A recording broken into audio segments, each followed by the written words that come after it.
Welcome to part 4 of my Pioneer SX950 vintage receiver refurbishment project. And what I've done prior to this one is I've rebuilt the case for it. I've cleaned up a lot of the exterior portions, including all the knobs and everything on the receiver. And I've done the protection circuit and then the phono circuit. And now what I'm going to be working on is this board right here. It's called AWG38. It's the flat amp board. It comprises of 13 electrolytic capacitors that have to be swapped out and 4 transistors. So what I'll be doing is unscrewing this board assembly. It's screwed in sort of part of a box into the front of the receiver. We'll pull it out, flip it over so I can expose the components. And of course I'll be decoupling all of those components on this side of the board. So I'll be doing that in time lapse as I have done with the previous ones, and then we'll come back. I'll do an explanation of what I did, any of the challenges I experienced, and then we'll do a sound check just to make sure that this board, everything I did on this board was correct, because I don't want to keep going to other boards and not do a sound check each time just to make sure that everything is correct, so I can at least isolate which board I mess up on if I do. So without further ado, we'll go to time-lapse photography. We'll go into pulling this thing apart and rebuilding it, making it as good as new. I'll also do a good cleaning of the board, the underside and this side, and we'll see how it turns out.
All right, we got the next phase done, which is the flat amp board, and I just finished assembling that. And I also, what I failed to mention was I also cleaned all the controls with D5 deoxit and fader lube on the pots and everything.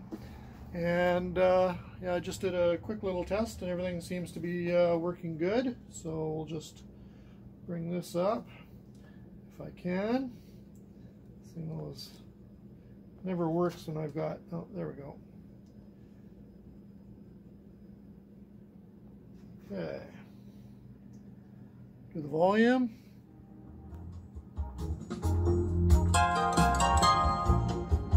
Wow, does that ever look good? Sound good, eh? And the volume control, no scratchiness anymore with the deoxit.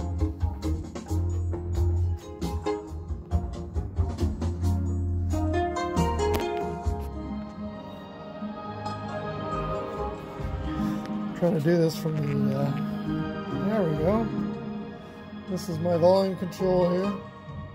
Got lots of stones this thing does.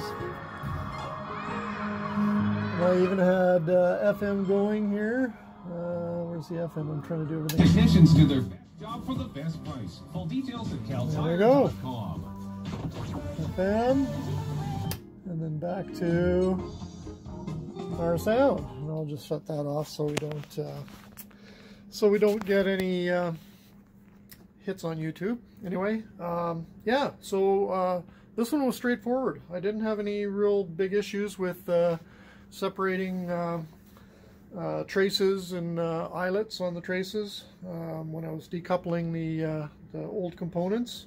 What I did notice though was all the old components were way out of spec. It's a wonder the thing was actually still working. So out by sometimes 40–50%, and so I measured everything. And so what I do when I check everything off, I just haven't checked off the last 2 transistors on this page here. I just gotta mark those off. But if you'll see the columns on the left hand side, that's the old values, and the new values are on the right hand side, and all of the new values of course are within spec of what they're specified for the new components. And yeah, so it's not surprising that this thing has a little more dynamics and sounds really good, despite the fact I've still got almost half the boards yet to do. So flat amp board done, phono board done, tested that out with the turntable yesterday, and the protection circuit done. What I'm going to do is I've only got this board held in by the one I just did, the flat amp board, by 1 screw, because I'm going to pop that off because this is the only time I'm going to really be able to get at these switches to clean them over here, which are the selector switches for AM, FM, phono 1, phono 2, and auxiliary. I'll pull that out, also be able to clean out the socket, and also there's a couple of capacitors that have to be changed on the board that those reside on. So while that's out, it's just 1 screw to bring it back out again. I'll get that one done and then do likewise over here, do this tone amp board, and then jump down to this board here to clean out all these controls. So yeah, it's coming along nicely. So thank you for watching.